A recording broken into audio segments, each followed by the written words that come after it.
It was the deadliest conflict in human history, a global fire that consumed continents, toppled empires, and claimed the lives of over 70 million people. This is the story of World War II.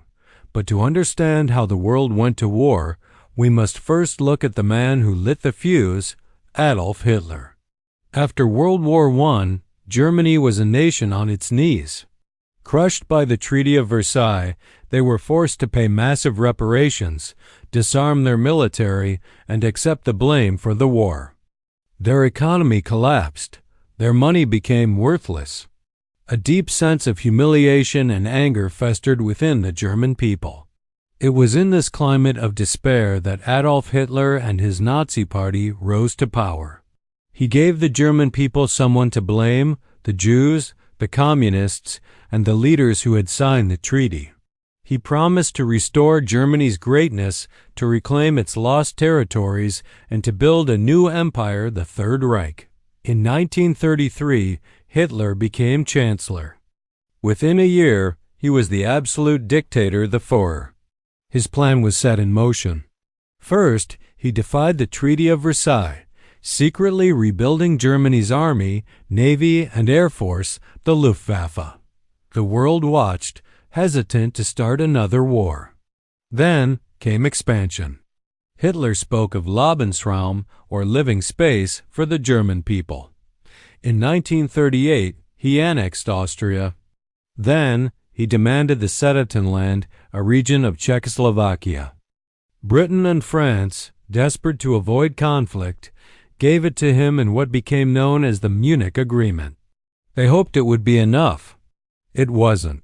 Hitler saw their appeasement as weakness. In March 1939, he took the rest of Czechoslovakia. It was clear he would not stop. His next target was Poland. Britain and France drew a line in the sand. An attack on Poland would mean war. Hitler, confident they were bluffing, made a secret pact with his ideological enemy, the Soviet Union, to carve up Poland between them. On September 1, 1939, German tanks rolled into Poland. 2 days later, Britain and France declared war on Germany. World War II had begun. Hitler unleashed a new form of warfare, the Blitzkrieg, or lightning war. Using overwhelming force with tanks and aircraft, Nazi Germany swept across Europe. Denmark, Norway, Belgium, the Netherlands. All fell in a matter of weeks. The ultimate prize was France.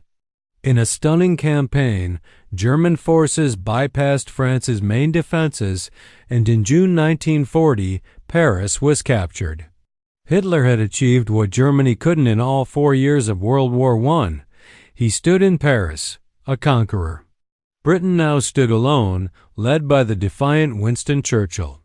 The Battle of Britain raged in the skies as the Royal Air Force fought off the German Luftwaffe, preventing a German invasion. But the situation was dire. Scene: U.S. pre-war isolationism. Across the Atlantic, the United States watched with growing concern. The American people, still scarred by World War I, were overwhelmingly isolationist. They wanted no part in another European war. President Franklin D. Roosevelt, or FDR, knew that a Nazi-dominated Europe was a direct threat to America, but he had to move cautiously. The U.S. began to shift from neutrality to a policy of aid.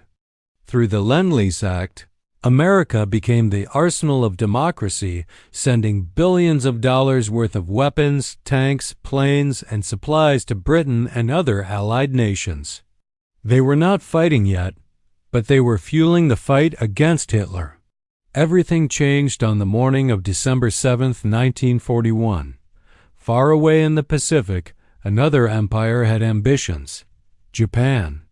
An ally of Nazi Germany, Japan sought to dominate Asia.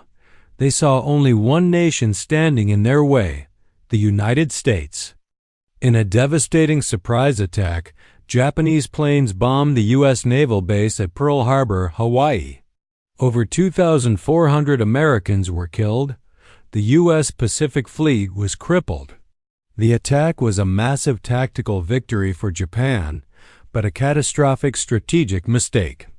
In one single act, they had shattered American isolationism forever. The next day, President Roosevelt declared it a date which will live in infamy. The United States declared war on Japan. A few days later, Hitler, honoring his pact with Japan, declared war on the United States. The sleeping giant was awake. The full industrial power of the United States was now unleashed. Factories that once made cars now churned out tanks and planes at an astonishing rate. Millions of American men enlisted, while women entered the workforce in unprecedented numbers, building the machines of war. American troops were sent to fight on two fronts.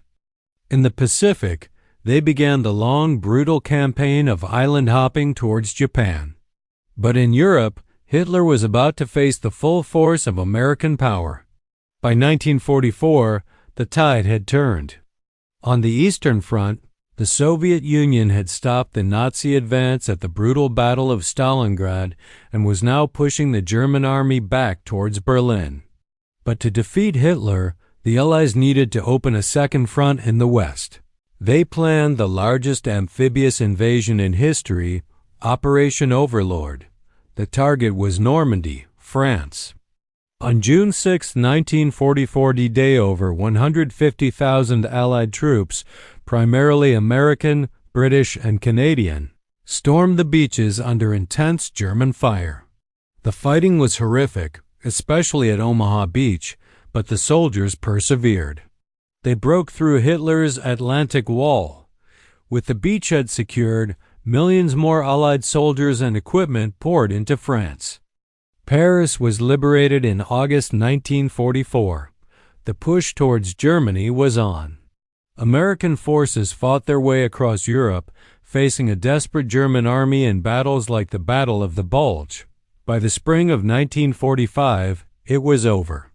Allied forces pushed into Germany from the west, while the Soviets closed in from the east. Berlin was surrounded. On April 30, 1945, deep in his bunker beneath the burning city, Adolf Hitler committed suicide. A week later, Germany surrendered unconditionally. The war in Europe was over, but the war in the Pacific raged on.